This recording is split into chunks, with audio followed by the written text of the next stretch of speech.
അതെ, സാധാരണ നമ്മുടെ ശരീരത്തിൽ പലപ്പോഴും പല ഭാരങ്ങളും ഏറി നടക്കാറുണ്ട്. പക്ഷേ തലയ്ക്കുള്ളിലെ ചുമടാണ് ഭീകരം. പ്രത്യേകിച്ചും ഈ ഒരു കാലഘട്ടത്തിൽ, കലിയുഗത്തിൽ നമുക്ക് ചുറ്റുപാടും എല്ലാം സുഖസൗകര്യങ്ങളുണ്ട്. പക്ഷേ ഇതെല്ലാം ഉണ്ടെങ്കിലും അനുഭവിക്കാൻ പറ്റാതെ തലയ്ക്കുള്ളിൽ വലിയ ചുമടുമായിട്ടാണ് നടക്കുന്നത്. നമ്മുടെ പൂർവികരെ സംബന്ധിച്ച് പറഞ്ഞാൽ അവർക്ക് ഒരുപാട് ആയുസ്സുണ്ടായിരുന്നു, ദീർഘായുസ്സുണ്ടായിരുന്നു. അതുകൊണ്ട് തന്നെ അവർക്ക് ഒരുപാട് നാൾ ഈ ഭൂമിയിൽ ജീവിക്കാനുള്ള അവസരവും ഉണ്ടായിരുന്നു. ഇന്ന് നമുക്ക് ഈ ഭൂമിയിൽ ജീവിക്കാൻ എല്ലാ സുഖസൗകര്യങ്ങളും ഉണ്ടായിട്ടും അതിൻ്റെ ലൈഫ് സ്പാൻ എന്ന് പറയുന്ന ഡ്യൂറേഷൻ വളരെ കുറഞ്ഞിരിക്കുകയാണ്. കാരണം തലയ്ക്കകത്ത് കൊണ്ട് നടക്കുന്ന ഈ ഭാരം തന്നെയാണ്. നാം ഇപ്പോൾ അനുഭവിക്കുന്ന ഇതേപോലെയുള്ള സുഖസൗകര്യങ്ങൾ സ്വപ്നത്തിൽ പോലും നമ്മുടെ പൂർവികർ, മുത്തച്ഛനും മുതുമുത്തച്ഛനും ഒന്നും അറിഞ്ഞിരുന്നില്ല, ഓർത്തിട്ട് പോലുമില്ല. ഇതുപോലെ യാത്ര ചെയ്യാനുള്ള സംവിധാനങ്ങളുണ്ടായിരുന്നില്ല. നടപ്പ് തന്നെയായിരുന്നു ശരണം. നല്ല റോഡുകളില്ല, നല്ല വഴികളില്ല. എത്രയോ ദൂരം താണ്ടി ഓരോ കാര്യം സാധിച്ചു വന്നിരുന്നു. പോകുന്ന ആൾക്കൊരു ആത്മവിശ്വാസമുണ്ടായിരുന്നു. എത്ര ദിവസം കഴിഞ്ഞാലും പോയി തിരികെ വരും, കാര്യം സാധിച്ചു വരും. വീട്ടിലിരിക്കുന്നവർക്കും ആത്മവിശ്വാസമുണ്ടായിരുന്നു, ഇയാൾ മടങ്ങി തന്നെ എത്തുമെന്ന്. അപ്പം ഇത്രയും ഈ യാത്രാവേളയിൽ കൊണ്ടുപോകേണ്ട സാമഗ്രികളെല്ലാം വലിയ ചുമടുകളായിട്ട് തലയിൽ വെച്ചുകൊണ്ടാണ് പോകുന്നത്. തലച്ചുമട് കൊണ്ടുപോകും. അങ്ങനെ തലച്ചുമടുമായി പോകുമ്പോൾ അത് ഇറക്കി വെക്കാൻ പ്രത്യേകിച്ച് ഒരു മനുഷ്യനെ സഹായത്തിന് കിട്ടില്ല. അത്ര വിജനമായിരുന്നു വഴികളെല്ലാം, ജനങ്ങളും ഇത്രയും ഉണ്ടായിരുന്നില്ല. അതുകൊണ്ട് അന്നത്തെ ഭരണാധികാരികൾ ഓരോ പ്രധാന ജംഗ്ഷനുകളിൽ, പാതയോരങ്ങളിൽ ചുമട് ഇറക്കികൾ അല്ലെങ്കിൽ ചുമട് താങ്ങികൾ സ്ഥാപിച്ചിട്ടുണ്ടായിരുന്നു. അതായത് കരിങ്കല്ലിൻ്റെ സ്ലാബ് 2 ഇങ്ങനെ സ്ട്രെയിറ്റായിട്ടും അതിന് മുകളിൽ ക്രോസായിട്ടും ഒരെണ്ണം വെക്കും, ഒരു മനുഷ്യൻ്റെ പൊക്കത്തിൽ. കാരണം അതിലേക്ക് ഇറക്കി വെക്കുക, കുറേ സമയം അവിടെ വിശ്രമിക്കുക, വീണ്ടും യാത്ര തുടരുക. അന്ന് തലയ്ക്കകത്ത് ഭാരമുണ്ടായിരുന്നില്ല, പുറത്തെ ഈ ഭാരമായിരുന്നു. ഇന്ന് പുറത്തുള്ള ഭാരം താങ്ങാൻ നമുക്ക് നിരവധി വാഹനങ്ങളുണ്ട്.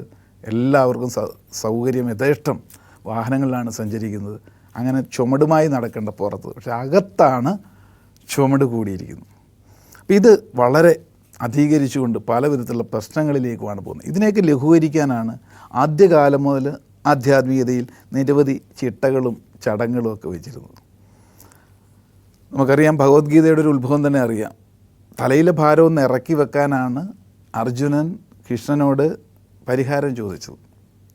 എനിക്കൊന്നും ചെയ്യാൻ പറ്റുന്നില്ല, തളർന്നു പോകുന്നു ശരീരം, തലയ്ക്കകത്ത് അങ്ങേയറ്റം വളരെ ഭാരത്താൽ തല കുമ്പിട്ടിരിക്കുകയാണ്, കരഞ്ഞുകൊണ്ടിരിക്കുകയാണ്.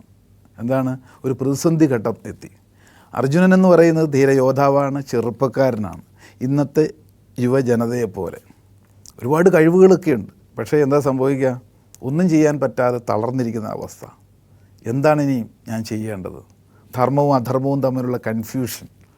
ഈ വേളയിൽ കൃഷ്ണൻ അരുളി ചെയ്യുന്ന നിർദ്ദേശങ്ങളാണ്, അല്ലെങ്കിൽ ആ ചോദ്യോത്തര വേളയാണ് സത്യത്തിൽ ഭഗവത്ഗീത എന്ന് പറയുന്നത്. അപ്പോൾ തലയ്ക്കകത്തുള്ള ഭാരം കൂടി വന്നിരിക്കുന്ന ഒരവസ്ഥ. കാരണം ഒരേ സമയം നിരവധി കാര്യങ്ങൾ ചിന്തനം ചെയ്തുകൊണ്ട് ജീവിക്കേണ്ടി വരുന്നു. ആവശ്യമുള്ളതും അല്ലാത്തതുമായിട്ടുള്ള നിരവധി ചുമടുകൾ അകത്താണ്. ഇത് പറയുമ്പോൾ ഓർക്കുന്ന ഒരു സന്ദർഭം, ഇതേപോലെ നിരവധി പ്രശ്നങ്ങൾ തലയിൽ കൊണ്ട് നടന്ന ഒരു ചെറുപ്പക്കാരൻ ശാന്തിയും സമാധാനവും തേടി ഒരു വനത്തിലൂടെ നടന്ന് ഒരു നദിക്കരയിൽ സമാധാനം അവിടെ കിട്ടുമെന്ന് പറഞ്ഞ് ഒറ്റയ്ക്ക് പോയിരുന്നു. എന്നിട്ട് അവൻ്റെ തലയ്ക്കകത്ത് ഈ ഭാരം കാരണം കൂടുതൽ പ്രശ്നം അധികരിക്കുകയാണ്. അപ്പോഴാണ് ശ്രദ്ധിച്ച തൊട്ടരികിൽ ഒരു വൃദ്ധനായിട്ടുള്ള ഒരു സന്യാസി ഒരു വലിയൊരു ഭാണ്ഡക്കെട്ടുമായിട്ട് അവിടെ ഇരുന്ന് സന്തോഷത്തോടെ ധ്യാനിക്കുകയാണ്. മുഖത്ത് നല്ല ശാന്തതയുണ്ട്. അദ്ദേഹം പതുക്കെ കണ്ണ് തുറന്ന് ചുറ്റും നോക്കി നിന്ന് ചിരിക്കുന്നുണ്ട്. ഇത് കണ്ടപ്പം ഈ ചെറുപ്പക്കാരൻ ആകെപ്പാടെ ദേഷ്യമായി. അദ്ദേഹം ഒന്നാമത് ഒരു വിമർശന ബുദ്ധിയുള്ള ചെറുപ്പമാണ്. അദ്ദേഹം ചെന്നിട്ട് ചോദിച്ചു, താങ്കൾ ഈ ഭാണ്ഡമൊക്കെ അടുത്ത് വെച്ചിട്ട് എന്തിനാ വെറുതെ പ്രകൃതി നോക്കി ചിരിച്ചുകൊണ്ടിരിക്കുന്നത്? തലയ്ക്ക് എന്തെങ്കിലും അസ്വസ്ഥതയുണ്ടോ എന്ന് ചോദിച്ചു. ഉടനെ സന്യാസി അപ്പോൾ അതിനൊന്നും മറുപടി പറഞ്ഞില്ല, വെറുതെ ഒന്ന് നോക്കിയെന്ന് ചിരിച്ചു. ഉടനെ ഈ ചെറുപ്പക്കാരന് കൂടുതൽ ദേഷ്യം വന്നു. താങ്കൾ എന്നെ കളിയാക്കുകയാണോ? വീണ്ടും ചോദിക്കാം, താങ്കൾ ഇത്രയൊക്കെ പാണ്ഡിത്യമുള്ള ആളാണെങ്കിൽ പറയൂ, തലയ്ക്കകത്തുള്ള ഭാരം ഒഴിയാൻ എന്താണ് മാർഗം? ഒന്നും ഉപദേശിക്കൂ. അപ്പോഴും ഈ സന്യാസി ശ്രേഷ്ഠൻ ഒന്നും മിണ്ടുന്നില്ല, വെറുതെ ഇങ്ങനെ അവൻ്റെ മുഖത്തോട്ട് നോക്കി. ഇത് കണ്ടപ്പോൾ കൂടുതൽ ഈ ചെറുപ്പക്കാരന് ദേഷ്യം വന്നു. വായിൽ തോന്നിയ അസഭ്യ വർത്തമാനങ്ങളൊക്കെ പറയാൻ തുടങ്ങി. ഉടനെ സന്യാസി വാണക്കെട്ടും എടുത്ത് തലയിൽ വെച്ചുകൊണ്ട് യാത്രയായി. ഒരു മറുപടിയും പറഞ്ഞില്ല, തികച്ചും ശാന്തനായി നടന്നു നീങ്ങി. പക്ഷെ ചെറുപ്പക്കാരൻ വിടാൻ സന്നദ്ധ കാണിച്ചില്ല, പുറകെ കൂടി. സന്യാസിയുടെ പുറകെ നടന്ന് ചീത്ത വിളിക്കാൻ തുടങ്ങി. അപ്പോഴും സന്യാസി തിരിഞ്ഞു നോക്കാതെ അതിസ്പീഡിൽ നടന്നു. പ്രത്യേക ഒരു ഡിസ്റ്റൻസ് വന്നപ്പോൾ ചെറുപ്പക്കാരൻ കുനിഞ്ഞൊരു കല്ലെടുത്ത് സന്യാസിക്ക് ഒരു ഏറ് കൊടുത്തു. സന്യാസിക്കൊരു ഏറ് കൊടുത്തുകൊണ്ട് പോയി, താങ്കളോടല്ലേ ചോദിച്ചത് തലയ്ക്കകത്തുള്ള ചുമടറക്കാൻ എന്താണ് മാർഗം? സന്യാസി തലയിലുള്ള ആ ബാണക്കെട്ട് പെട്ടെന്ന് താഴേക്ക് ഇട്ടു. എന്നിട്ട് തിരിഞ്ഞ് കൊടുങ്കാറ്റ് പോലെ നടന്നൊരു വരവ് വന്നു ഈ ചെറുപ്പക്കാരൻ്റെ അടുത്തേക്ക്. ഈ ചെറുപ്പക്കാരൻ സ്തബ്ധനായിപ്പോയി. എന്താണ് സംഭവിക്കാൻ പോകുന്നത് അറിയില്ല. അദ്ദേഹം അടുത്തേക്ക് വന്നിട്ട് പറഞ്ഞു, നീ എന്താ ചോദിച്ചത്? തലയ്ക്കകത്തുള്ള ചുമടറക്കാൻ എന്താ മാർഗം? ഉടനെ അദ്ദേഹം തിരിഞ്ഞെന്ന് ചൂണ്ടിക്കാണിച്ചു, ആ ചുമട് എൻ്റെ തലയിലിരുന്നത് ഇപ്പോൾ അവിടെ ഇട്ടിട്ടാണ് ഞാൻ തിരിച്ചു വന്നതല്ലേ. നിൻ്റെ അകത്തുള്ളത് അവിടെ ഇടൂ. ഏത് കാര്യം ചെയ്യുമ്പോഴും നീ അവിടെ മാത്രം ശ്രദ്ധിക്കൂ. നീ അകത്ത് കൊണ്ട് നടക്കുന്ന ഇപ്പോഴാവശ്യമുള്ളതും ഇല്ലാത്തതുമായിട്ടുള്ള നിരവധി കാര്യങ്ങൾ, ആവശ്യമുള്ളതിൽ കൂടുതൽ ഇല്ലാത്തത് തലയ്ക്കുള്ളിൽ കൊണ്ട് നടക്കുന്നത് അവിടെ ഇടൂ. ഒരേ സമയത്ത് ഒരു കാര്യം ചെയ്യും. അത്തരത്തിലുള്ളൊരു പ്രാക്ടീസ് നിരന്തരം നീ ഒന്ന് ആവർത്തിച്ച് നോക്കൂ. നീ ഇപ്പം ഭക്ഷണം കഴിക്കുന്ന സമയത്തും നിൻ്റെ കയ്യിൽ മൊബൈൽ ഉണ്ടാവും, അതേസമയം മറ്റെന്തെങ്കിലും വസ്തുക്കളുണ്ടാകും, അല്ലെങ്കിൽ ആരെങ്കിലും പറ്റി ചിന്തിച്ചുണ്ടാകും, അല്ലെങ്കിൽ കാലങ്ങൾക്ക് പിന്നിലുള്ള കാര്യങ്ങളെപ്പറ്റി ചിന്തിച്ചുണ്ടാകും. നീ ഓർക്കുക, നിൻ്റെ ബോധമനസ്സ് എപ്പോഴും ഒരേ സമയത്ത് പല കാര്യങ്ങളിലേക്ക് വ്യാപൃതരായി കൊണ്ടുപോകുന്നതെങ്കിൽ നിൻ്റെ തലയ്ക്കകത്ത് ഭാരം കൂടിക്കൊണ്ടേയിരിക്കും. അപ്പോഴാണ് സത്യത്തിൽ ആ ചെറുപ്പക്കാരൻ്റെ കണ്ണം തുറന്നത്. ഓർക്കുക, നമ്മുടെ ബോധമനസ്സിന് എപ്പോഴും ഒരേ സമയത്ത് ഒരു കാര്യമേ ചെയ്യാൻ പറ്റുള്ളൂ. ഇന്നത്തെ ഒരു കാലഘട്ടത്തിൽ ഒരേ സമയത്ത് ചെറുതും വലുതുമായ നിരവധി കാര്യങ്ങൾ ഉള്ളിൽ വെച്ചുകൊണ്ട് നടക്കുമ്പോൾ അത് ഭാരമായി വർത്തിച്ച് താങ്ങാൻ പറ്റാത്ത രീതിയിൽ ജീവിതം ദുസ്സഹമാകുന്നു എന്നുള്ളതാണ്. നാം ഉണർന്നിരിക്കുമ്പോഴല്ലേ ചിന്തകൾ ആരംഭിക്കുന്നത്. നമ്മുടെ ബോധമണ്ഡലം ഉണരുക എന്ന് പറഞ്ഞാൽ പ്രഭാതത്തിൽ നാം ഉണർന്നു കഴിഞ്ഞാൽ ചിന്തയുടെ ഒരു ധാര തന്നെയാണ്, ഒരു കുത്തൊഴുക്ക് തന്നെയാണ്. പലപ്പോഴും ഉണർന്നു കിടന്ന് ചിന്തിക്കുന്നത് കഴിഞ്ഞ കാലഘട്ടത്തെ സംബന്ധിച്ചുള്ളതാകാം, അല്ലെങ്കിൽ വരാൻ പോകുന്നതിനെ സംബന്ധിച്ച്.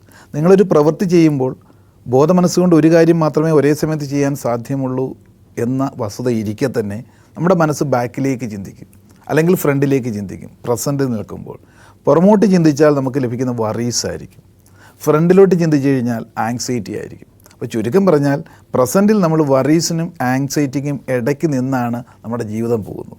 ഇതൊരു വലിയ ഭാരമായി തലയിൽ കുമിഞ്ഞു കൂടുന്നു എന്നുള്ളതാണ്. ഇതിനെയൊക്കെ താളത്തിൽ കൊണ്ടുപോകാൻ നമ്മൾ കണ്ടിട്ടില്ലേ, ചില ക്ലോക്കിൻ്റെ പെൻഡുലം, അത് ഒന്നിലെ ബാക്കിലോട്ട് പോവും, അല്ലെ ഫ്രണ്ടിലോട്ട് പോവും, ഇങ്ങനെ ആടിക്കൊണ്ടിരിക്കുകയാണ്. ഇത് ചലിക്കുന്നതാണ് നമ്മുടെ മനസ്സ്.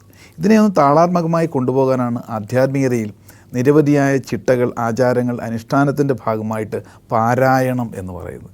നിത്യവും പാരായണം ചെയ്യുന്നൊരു വ്യക്തിക്ക് നമ്മുടെ വേദഗ്രന്ഥങ്ങൾ, മതഗ്രന്ഥങ്ങൾ ഒരു 5-10 പേജെങ്കിലും ഒരു ദിവസം മുടങ്ങാതെ അതിൻ്റെ വരികളിൽ ശ്രദ്ധിച്ചുകൊണ്ട് പാരായണം ചെയ്യുമ്പോൾ, അല്ലെങ്കിൽ അഷ്ടോത്തരി പോലുള്ള നാമസങ്കീർത്തനങ്ങൾ പുസ്തകത്തിൽ വരികളിൽ നോക്കിക്കൊണ്ട് വായിക്കുന്നതുമ്പോൾ മനസ്സിന് പ്രസൻറ്റിൽ നിർത്താൻ സാധിക്കും.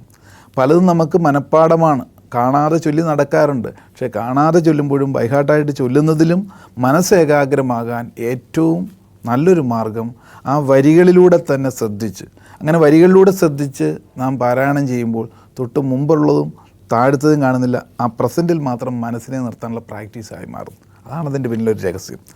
അപ്പോൾ ചിന്തയ്ക്ക് വിടുകയാണ് ഈ ഒരു വിഷയം. ആത്മീയകഥകളിൽ മറ്റൊരു വിഷയവുമായി വീണ്ടും കാണാം. നന്ദി, നമസ്കാരം.